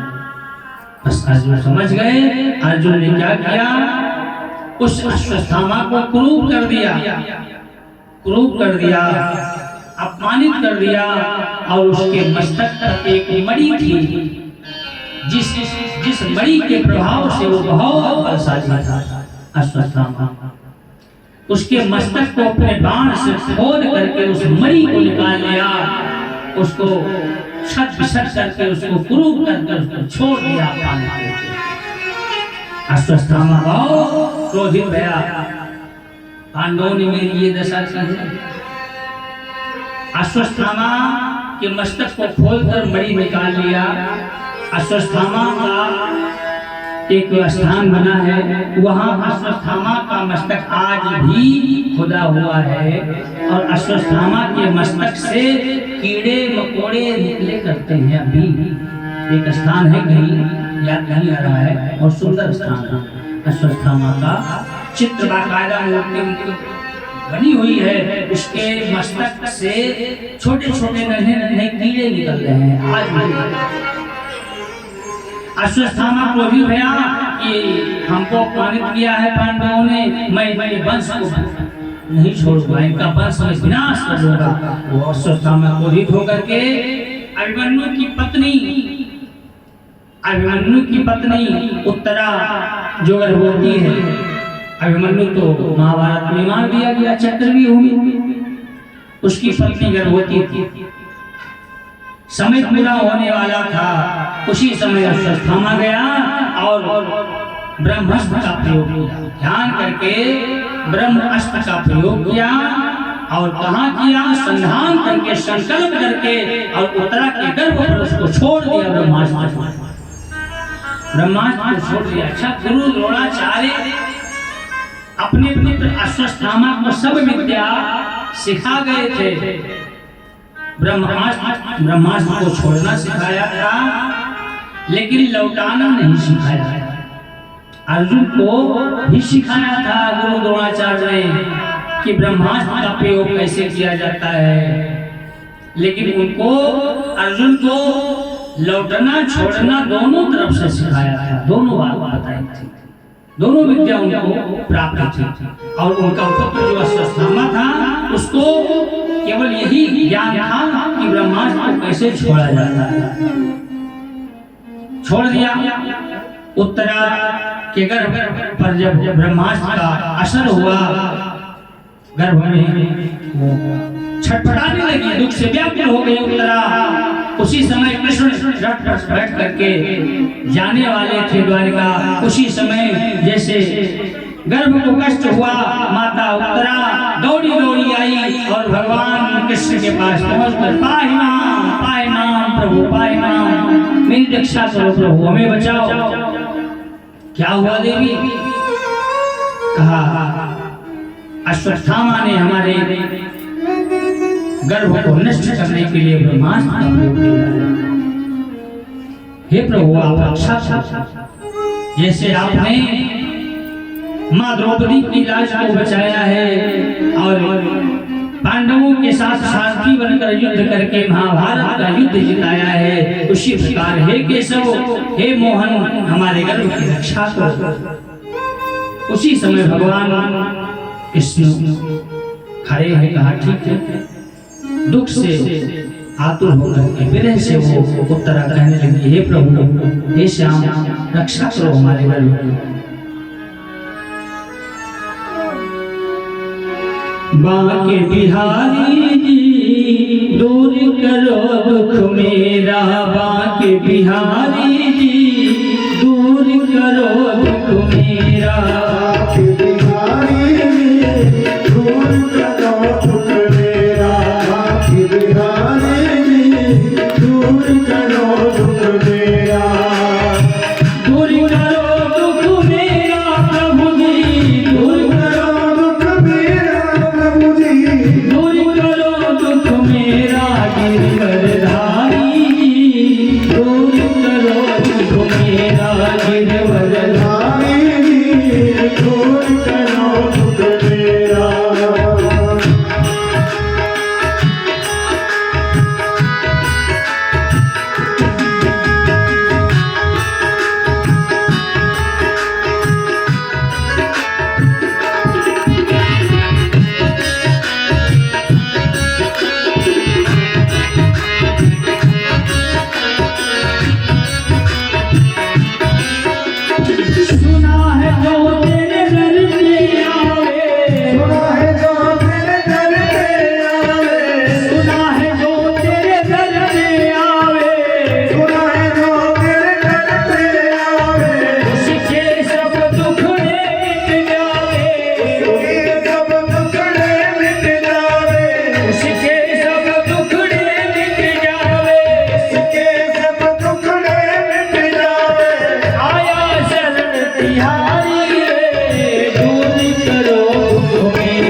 स्तुति कर रही है। हम भक्तों का भी भाव यही है भगवान से, हे प्रभु हम सब भक्तों के दुख को दूर करो, क्योंकि आपका नाम हरि है और हरि का अर्थ है जो सब दुखों को हरे, उसी का नाम हरि है। जन्म जन्म से मैं हूँ भटका, जन्म जन्म का मैं हूँ भटका, बेड़ा आज भंवर में अटका,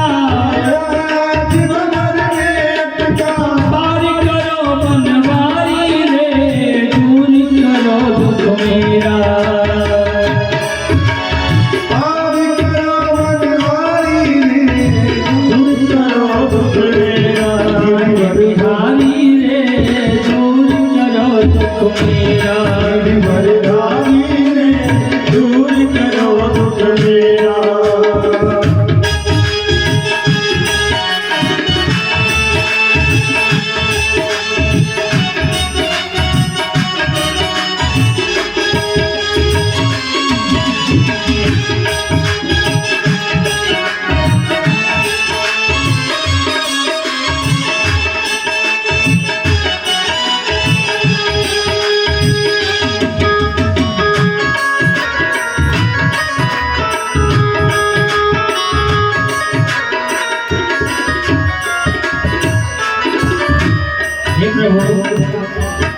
आपने लाखों हुक्म उतार दिया है।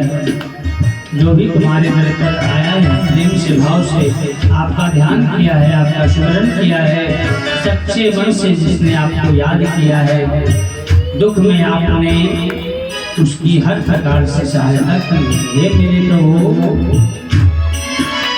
शबरी अहिल्या गढ़ का नारी, शबरी अहिल्या गढ़ का नारी,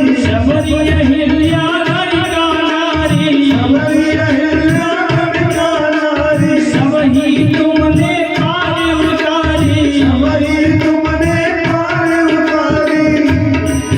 अब आई हमारी बारी रे, दूर करो दुख मेरा गिरवरधारी रे, दूर करो दुख मेरा बागबिहारी रे, दूर करो दुख मेरा, दूर करो दुख मेरा प्रभु जी, दूर करो दुख मेरा, दूर करो दुख मेरा प्रभु जी, दूर करो दुख मेरा, दूर करो दुख मेरा गिरवरधारी रे, दूर करो दुख मेरा गिरवरधारी रे, दूर करो दुख मेरा बागबिहारी रे, दूर करो दुख मेरा बागबिहारी रे, दूर करो दुख मेरा बागबिहारी रे, दूर करो दुख मेरा बागबिहारी रे, दूर करो दुख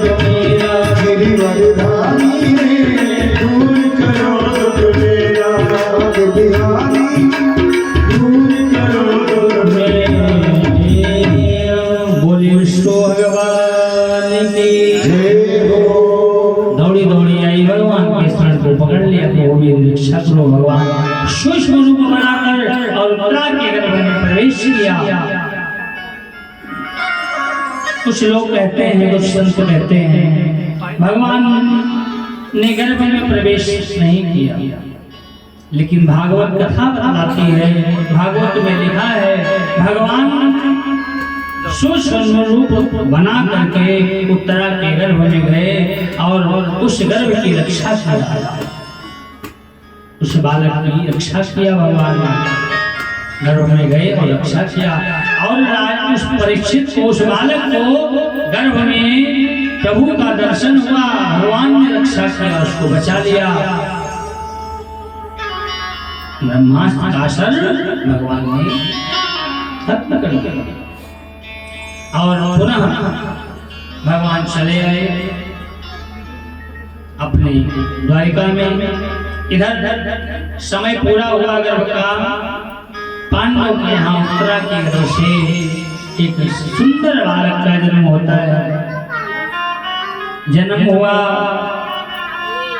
बड़ी प्रसन्नता हुई पांडवों को। सभी पांडव हर्षित हैं, दान पुण्य कराया, नेक न्यौछावल उठाया और सभी पांडव आज अपने गुरु को बुलाया, अपने पंडित जी को, पुरोहित को बुलाया और अपने पुत्र का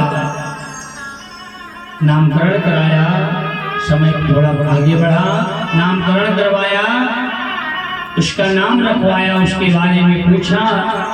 महात्माओं ने कहा, संतों ने कहा, ऋषियों ने कहा, ये बालक, हे पांडव, ये बालक बहुत बड़ा बुद्धिमान होगा, कोई साधारण बालक न होगा, बहुत बड़ा बुद्धिमान होगा, बहुत बलशाली होगा, वचन का पक्का होगा, राजा हरिश्चंद्र जैसा सत्यवादी होगा, रंगदेव राजा के जैसा अतिथि भक्त होगा और ये बहुत बड़ा दानी होगा, संतों का आदर करेगा, ब्राह्मणों की सेवा करेगा, प्रजा का पालन करने में बालक निपुण होगा, भगवान राम के आदर्शों पर ये चलेगा। इतना सुंदर बात, इतना सुंदर भाग्य है इस बच्चे का। पांडव प्रसन्न भय, सबको दान दक्षिणा दे करके सबको विदा किया। और इधर परीक्षित जी महाराज थोड़े बड़े होने लगे, बड़े भय, और बड़े भय जब युवा अवस्था में हो गए, परीक्षित जी महाराज यज्ञोपवीत संस्कार करवाया। इसी प्रकार राजा बनने के लायक उनको शिक्षा प्रदान कराई पांडवों ने, अच्छा संस्कार दिया, अच्छी शिक्षा दिया। और इस प्रकार शिक्षा देने के बाद राजा परीक्षित जी गुणवान हो गए और ज्ञानवान हो गए। गुणवान थे, पहले से बुद्धिमान थे, भगवान के भक्त थे राजा परीक्षित जी, लेकिन अब और उनको शिक्षा प्राप्त हुई, राजनीति की, राजा बनने के योग्य हो गए। और इधर बहुत दिन के बाद अर्जुन को भेजा, चले जाओ द्वारिका में कृष्ण का हाल ले आओ। अर्जुन गए द्वारिका में हाल लेने, 7 महीने तक न आए। और इधर धर्मराज युधिष्ठिर को भयानक स्वप्न आने लगा, अपशकुन होने लगा। 7 महीना बीतने के बाद धर्मराज युधिष्ठिर ने अपने भाई भीम से कहा, अर्जुन को गए 7 महीने हो गए, द्वारिका वापस नहीं आए, बात क्या है? जाओ देखो। भीम रथ पर सवार होकर जो चलने लगे तो हस्तिनापुर से बाहर क्या देखा? एक रथ आ रहा है, सारथी मरा पड़ा है उसी रथ पर, और उसी रथ पर एक महारथी योद्धा मूर्छित पड़ा है, वो स्वयं रथ आ रहा है। और जो निकट आया रथ, धर्मराज युधिष्ठिर ने देखा, जो मूर्छित अवस्था में पड़े हैं वो कौन है? देखा अर्जुन। ले जाकर के पांडवों ने उपचार किया, जल का छींटा उठा दे करके उपचार करके जब थोड़ा होश में आए अर्जुन, तो अर्जुन से पूछा युधिष्ठिर ने कि क्या हो गया है, ये तुम्हारे रथ का पटाखा कटा हुआ है, गिरा हुआ है, सारथी मर गया, किसी से युद्ध हुआ है, क्या हो गया है? जिसके सामने राजा इंद्र भी लड़ने से डरते थे, उस अर्जुन को आज क्या हो गया है? तुम्हारे गांडीव की शक्ति कहाँ चली गई? क्या हो गया? तुम्हारा तेज कहाँ गया? बल कहाँ गया? इस प्रकार जब पूछा तो अर्जुन कहने लगे अपने बड़े भाई युधिष्ठिर से कि हे भ्राता, मेरा तो सब कुछ लुट गया, मैं बर्बाद हो गया। कहा क्या हुआ? कहा देखो हमारे प्राणाधार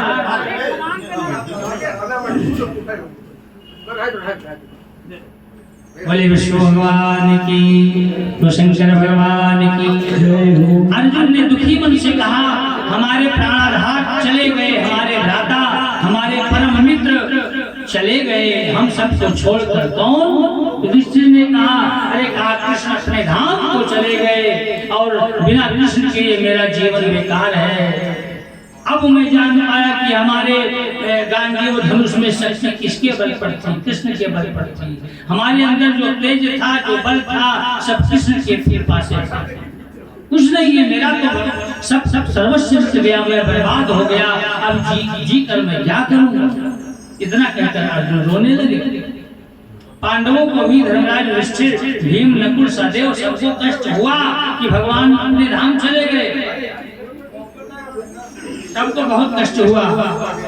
उसी समय धर्मराज युधिष्ठिर ने अपने पुत्र परीक्षित को राजाभिषेक करके सिंहासन पर बैठा दिया और अपनी पत्नी द्रौपदी और अपने भाइयों सहित चले गए, घर छोड़कर, हस्तिनापुर छोड़कर चले गए। हिमालय की तलहटी के किनारे गए। चलते चलते आगे धर्मराज युधिष्ठिर है, पीछे भीम है, नकुल है, सहदेव है, अर्जुन है, सब रास्ते में जा रहे हैं। द्रौपदी मैया सबसे पीछे। चलते चलते चलते चलते द्रौपदी थक गई,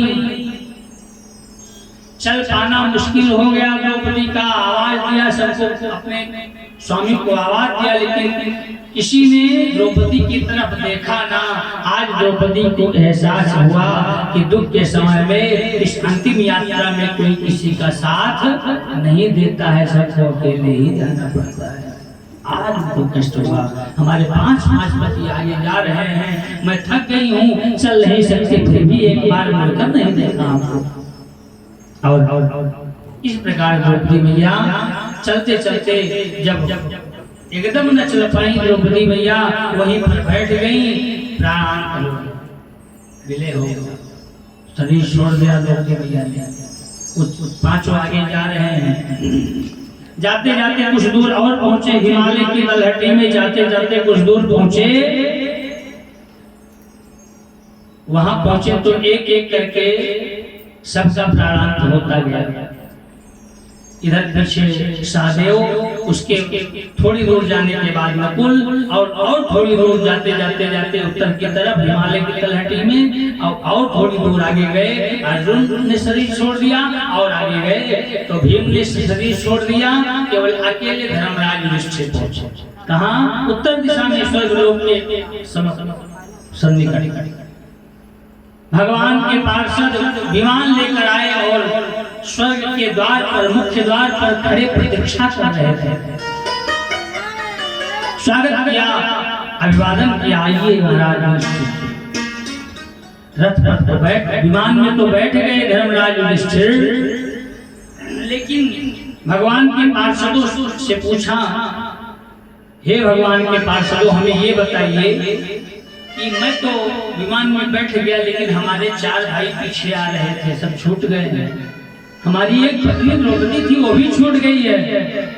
भगवान के पार्षदों ने कहा, देखो, इस वैकुंठ में वही आ पाता है जिसका जो सत्य बोलता है, धर्म मार्ग पर चलता है। इस वैकुंठ में सभी नहीं आ पाता।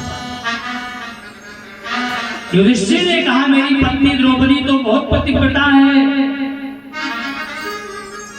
क्यों छूट गई, क्यों उसको स्वर्ग में स्थान नहीं मिला?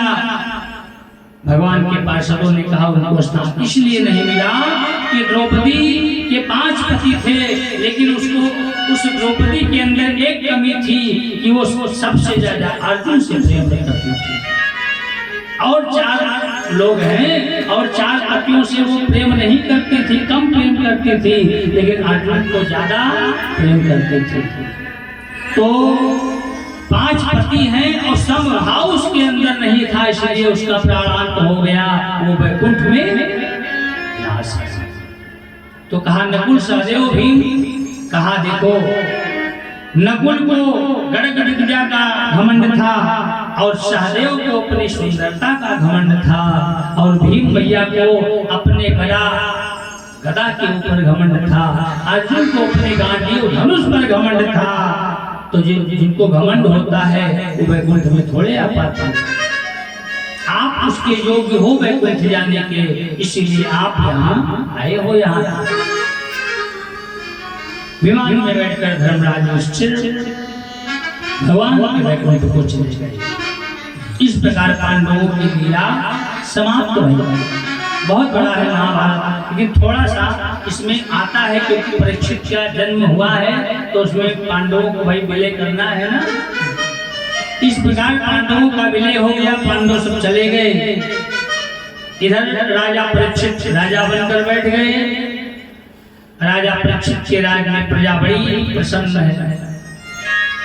राजा परीक्षित जनता दरबार लगा लगा करके और प्रजा की रक्षा करते हैं, हाल चाल पूछा करते हैं, सबसे हर जगह दरबार लगाते हैं, क्योंकि पूरे विश्व में एक छत्र सम्राट राजा परीक्षित और सबका हाल चाल लिया करते हैं। एक बार बड़े बड़े संत महात्मा ऋषि और मंत्रीगण आए और राजा परीक्षित से निवेदन किया, हे महाराज, आपके राज्य में कलयुग ने प्रवेश कर लिया है, कलयुग आपके राज्य में प्रवेश कर गया है, तो आप इस विश्व के राजा हो, अगर आप चाहो तो कलयुग को सीमा में बांध सकते हो, मर्यादा में कुछ स्थान दे करके उसको मर्यादा में रख सकते हो, क्योंकि कलयुग आ गया है, अधर्म का ये मित्र है और कलयुग आने से सत्य का लोप हो गया है, धर्म का लोप हो रहा है धीरे धीरे, इसलिए आप कोई उपाय करो, आप विश्व के राजा हो। राजा परीक्षित घोड़े पर सवार होकर के दक्षिण भारत के जंगल के तरफ गए। एक गाय को रोते देखा, गाय को रोते देखा तो दुखी भय राजा परीक्षित, क्योंकि धर्म सम्राट है राजा परीक्षित। गाय को रोते देखा, दुखी भय, क्योंकि गाय कोई साधारण नहीं है, गाय धरती माता की प्रतिनिधि है। गाय धरती माता की प्रतिनिधि है। गाय को रोते देखा, राजा परीक्षित गए और पूछा, गौ माता क्या हुआ, क्यों रो रही है? उसी समय राजा परीक्षित ने देखा, उसी गाय के सर निकट एक बैल भी खड़ा है, वो भी रो रहा है, वो घायल है, 3 पैर टूटा हुआ है, 3 पैर उसका घायल है, केवल एक केवल पर खड़ा है। और वहीं पर क्या देखा, एक काला कलूटा व्यक्ति, पुरुष, भयंकर रूप है, सोने का मुकुट लगाए है, हाथ में तलवार भाला लिए हुए खड़ा है, और एक पैर जो बचा है उस पर जो है प्रहार कर रहा है डंडे से, उस पैर को भी तोड़ना चाहता है बैल।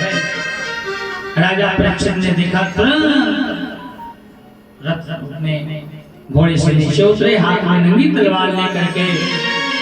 क्रोध के मारे राजा परीक्षित उस व्यक्ति को मारना चाहा। उस व्यक्ति ने देखा, रे पहचान लिया, ये राजा परीक्षित हैं, विश्व के राजा हैं, मैं इससे बच नहीं पाऊंगा, क्या करें? उस व्यक्ति ने तुरंत अपना तलवार और जो कुछ हथियार लिया था राजा परीक्षित के चरणों पर डाल दिया और अपना मस्तक रख दिया और प्रणाम किया। राजा प्रणाम, बार बार प्रणाम, पाहि नाम, मेरी रक्षा करो, हे राजन, हमें मत मारो, हमें छोड़ दो। राजा परीक्षित ने कहा, मैं तुझे छोड़ दूं? ये गाय तुम्हारे अत्याचार से, अन्याय से परेशान है, इस बैल को तुम 3 पैर तोड़ चुके हो, एक पैर भी मारना चाहते हो, मारकर तोड़ देना चाहते हो, नहीं छोड़ूंगा तुम्हें।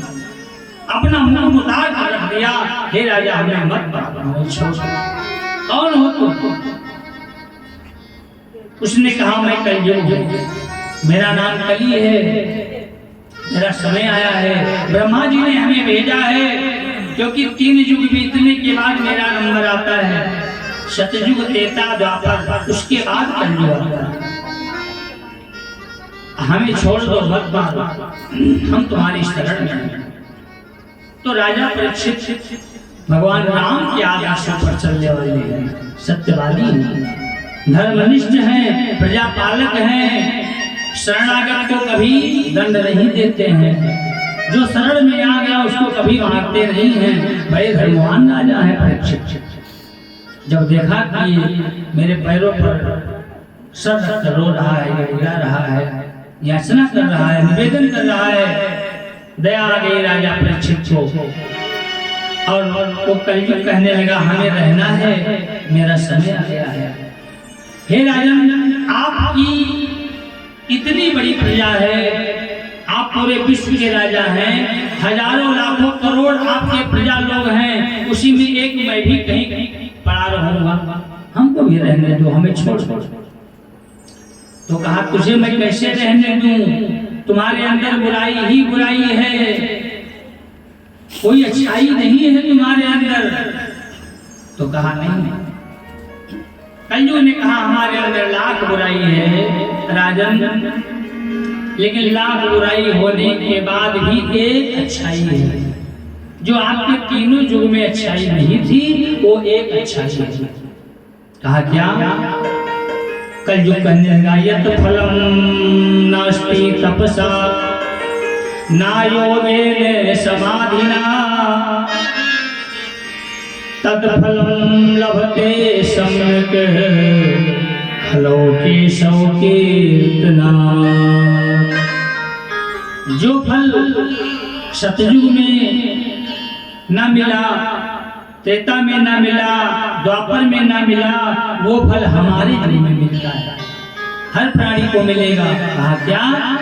कहा हमारे युग में प्राणी केवल भगवान नाम संकीर्तन करके वो तर सकता है, भवसागर पार जा सकता है। हमारे अंदर एक अच्छाई है। राजा परीक्षित ने सोचा, विचार किया मन में, उसके बाद सोचा चलो इस कलयुग ने तो आकर के पूजा पद्धति को आसान कर दिया। भाई सतयुग में इतना बड़ा यज्ञ अनुष्ठान सब करते थे, त्रेता विविध यज्ञ नर करे, कृतयुग सतयुग और त्रेता विविध यज्ञ नर करे, यज्ञ करके फल प्राप्त करते थे।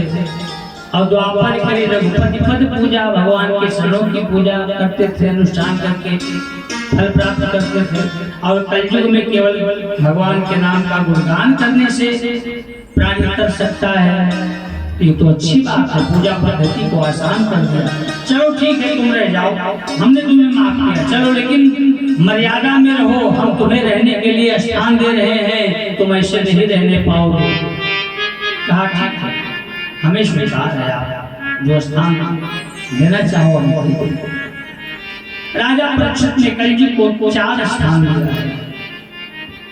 शुद्ध जी महाराज सौनक आदि 88,000 ऋषियों से कहते हैं, हे महात्माओं, दूतम पानम स्त्रेह शोनः यत्र धर्मा चतुर्विधा। 4 स्थान दिया, 4 स्थान दिया। कहा इस 4 स्थान पर तुम रहो, ये तुम्हारा मुख्य स्थान है। तो जैसे 4 स्थान दिया, दूतम यानी जहाँ जुआ होता है वहाँ, पानम जहाँ मदिरालय है, जहाँ पिया जाता है, मदिरा पान किया जाता है, आपका ध्यान किधर है? वहाँ पर तुम निवास करो। स्त्री है सुना, जहाँ स्त्रियों के साथ अन्याय होता है, अत्याचार होता है, वैश्या के कोठे पर कलयुग का निवास होता है। यज्ञ धर्मा चतुर्विधा, जहाँ जीव हिंसा होती है वहाँ 4 स्थान दिया। कलयुग ने सोचा कि मैं आया हूँ और ये 4 स्थान राजा ने हमें दिया है, तो हमें संसार के हर प्राणी को अपने वश में तो करना है। तो ये 4 जगह जो हमें दिया है, राजा इन 4 जगहों पर एक भी बार नहीं जाएगा, क्योंकि राजा धर्मात्मा है। ना वो जुआ खेलने जाएगा, ना वो मदिरा पान करने जाएगा, ना परस्त्री, ना वैश्या के कोठे पर जाएगा, ये जीव हिंसा भी नहीं करेगा, बहुत धर्मात्मा है। तो इस राजा को अपने हम वश में कैसे करें? उस कलयुग ने कहा, हे राजन, आप विश्व के राजा हो, हम पर दया करो। 4 स्थान दिया है, ये सब गलत स्थान है, यहाँ पर हमें शांति नहीं मिलेगी। कोई ऐसा स्थान दे दो कि जहाँ हम सुख से रह पावे, जहाँ हमें शांति मिले। राजा प्रसन्न हुए, कहा ठीक है, बताओ कौन स्थान, क्या चाहते हो? तो कहा कोई अच्छा स्थान दे दो, क्योंकि 4 कमरा हमने दिया है, आपने दिया है, ये चारों कमरा बुराई वाला ही स्थान है, एक अच्छा कमरा दे दो। हम किसी नात बात कोई आवे, कोई रिश्तेदार आवे, या हम ही विश्राम करना चाहें सुख शांति से, तो कम से कम उस कमरे में रह सके। राजा परीक्षित दयावान कहा ठीक है जाओ। 5वां स्थान कलयुग को स्वर्ण में दे दिया, 5वां स्थान सोने में हो गया। प्रसन्न भया कलयुग और राजा को प्रणाम करके वहां से चल जाता है। गाय माता को समझाया राजा परीक्षित ने, क्योंकि गाय वो कोई और नहीं है, धरती की प्रतिनिधि है। गाय का सम्मान करना चाहिए और गाय को भोजन भी देना चाहिए। ना हो सके तो वही कहा गया है पहली रोटी गाय की, गौ माता है। गाय के अंदर सब देवी देवताओं का वास होता है, क्योंकि गाय की पूजा हमारे गोपाल ने की है। गाय में गोविंद का वास है, और जहाँ गोविंद का वास है वहाँ 33 कोटि देवी देवताओं का भी वास है। गाय को सम्मान देना चाहिए। और वो जो बैल था, बैल है धर्म, धर्म के 4 प्रकार। रामायण में गोस्वामी तुलसीदास जी ने लिखा है, प्रगट 4 पद धर्म के, भैया प्रगट 4 महु धर्म के, कलि महु एक प्रधान, और जैन के विधि दीन्हे, दान करे कल्याण। 4 पैर बैल के हैं, एक पहला पैर है सत्य, दूसरा पवित्रता, और तीसरा दया, और चौथा दान। 3 पैर उस बैल, धर्म रूपी बैल के 3 पैर टूट चुके हैं कलयुग में। कलयुग में धर्म केवल एक पैर के बल पर खड़ा है, और वो पैर कौन है? वो दान। जैन की विधि दीन्हे, दान करे कल्याण। क्योंकि जब कलयुग आया तो कलयुग जैसे आया ऐसे सत्य, पहला पैर टूट गया बैल का, धर्म रूपी बैल का पहला। सत्य बोलने वाले कहीं कहीं मिलेंगे। गांव में हजारों आदमी रहते हैं, लेकिन हजारों आदमी में कहीं आपको 50 व्यक्ति ऐसे मिलेंगे कि जो सत्य बोले। सत्य खत्म हो गया, धीरे धीरे कलयुग आ गया, असत्य का बोलबाला हो गया। दूसरा पैर बैल, धर्म रूपी बैल का क्या है? पवित्रता। पवित्रता भी खत्म हो गई धीरे धीरे, पवित्रता धीरे धीरे खत्म हो गई। अब तो पवित्रता का भैया ये हाल है इस युग में, क्या बताऊं। पवित्रता का तो ये हाल है कि क्या बताऊं, पवित्रता खत्म हो गई धीरे धीरे। तीसरा पैर दया, दया भी करना लोगों ने छोड़ दिया। हाँ, बहुत से लोग हैं, ऐसी बात नहीं है, लेकिन दया धीरे धीरे खत्म हो गई व्यक्ति के अंदर से। एक बचा है दान। दान जैन दीन्हे, दान करे कल्याण। कलयुग में केवल भगवान के नाम का अगर गुणानुवाद करते हो तो भवसागर पार हो जाओगे, भगवान प्रसन्न हो जाएंगे। इसी प्रकार कलयुग को स्थान दे दिया, और राजा परीक्षित पुनः अपने राजमहल को चले गए। एक दिन की बात है, राजा परीक्षित अपने खजाने का संरक्षण कर रहे थे, उसमें एक सोने का मुकुट चमचमाता हुआ दिखाई दिया। सोने का मुकुट सुंदर था, और सोने के मुकुट को देखकर राजा परीक्षित प्रसन्न रहे, और उस मुकुट को उठा करके पहन लिया, और जंगल की तरफ गए शिकार खेलने गए। पूरा दिन बीत गया शिकार की खोज में, शिकार करते करते दोपहर का समय हो गया। दूसरे दिन भी दोपहर का समय हो गया। राजा को जंगल में प्यास लगी। राजा परीक्षित जल की तलाश में उस जंगल में भटकने लगे। कहीं थोड़ा सा पानी मिल जाए तो हम जल पी करके अपने प्यास को बुझाएं। चलते चलते उस जंगल में एक छोटा सा आश्रम देखा। उसमें समीप ऋषि जी महाराज भगवान के ध्यान में, भगवान की तपस्या में लीन थे। राजा परीक्षित घोड़े से उतरकर आश्रम पर गए और महाराज जी के सामने खड़े हो गए। आवाज दिया, महाराज जी मैं राजा परीक्षित आपके पास आया हूँ, जल पीने की इच्छा है। बार बार निवेदन किया,